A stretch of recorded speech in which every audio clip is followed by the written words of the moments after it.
Respect your elders. It's a concept found in many religions across several cultures.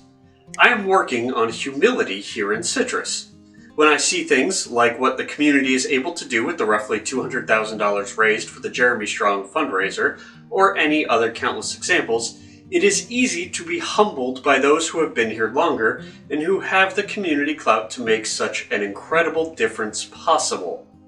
What frustrates me is when this community goodwill is then used as a social capital shield to cut corners for some to enact a personal agenda with the weight of their professional organizations.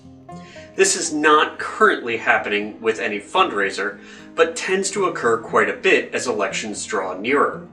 My outspoken opposition to this practice can understandably be misconstrued as disrespect for those who have served this community for much longer, who do deserve deference, though not at the expense of ethics. It's an extension of this concept that has led me to be utterly baffled by some of the decisions both the county and the school board have made over the last few years. The county will be the focus of this column, but let's start with an example from the school board. Many pictures are now circulating on social media of trucks with the Citrus County School Board Police Department decals on them, and the district continues to hire more full-time employees in these roles. The vote to start this initiative was made several years ago, and the board has remained unchanged through 2 election cycles following the decision, meaning the public appears to be in agreement with the program. But there was one board member who was repeatedly in opposition to this idea. That was Doug Dodd, a former Citrus County Sheriff's captain who had oversight over school resource officers and was serving on the Marjorie Stoneman Douglas School Safety Board following the tragic shooting.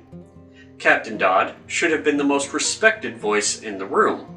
He was strong and articulately thoughtful in his opposition on several occasions, yet the board inexplicably steamrolled him at every step until we landed with a new agency that continues to grow with a still undetermined expense. Let's shift to the county. The 2 most senior officials on the board are Commissioners Scott Carnahan and Ron Kitchen, both elected in 2014, yet it feels that these 2 are often at odds with their newer colleagues. Now, you may be having a hard time separating objective experience from subjective emotion. When Commissioner Carnahan announced his intention to run for re-election, there were 39 Facebook comments on the Chronicle Facebook page, and not a single one was positive. Commissioner Kitchen, who repeated in Tuesday's meeting that he is not seeking re-election in 2022, is often the target of letters to the editor and sound-offs, and is a frequent villain of the Chronicle's own editorials, so I understand that the feeling toward these 2 is not one of universal community warmth, although I do think the discontent are most likely to be vocal, and there is an underestimated silent base of support. Objectively, though, there is no denying that they are the most experienced. They are the elders. This is what confuses me about the actions of the board so far, and concerns me about the direction for the future.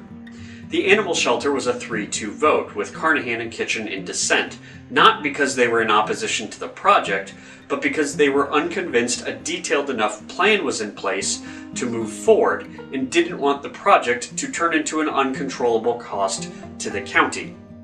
It has. If they vote against an issue and lose, that's okay. That is how the board is supposed to work. However, the amendment to the travel policy discussed in the last column demonstrates a troubling trend. The 2 most experienced commissioners are in opposition to an idea, on reasonable grounds, such as with the shelter, but instead are now only vocally so, and still vote to unanimously support a decision which hurts transparency to the public. Change is inevitable. New perspectives can be the right ones.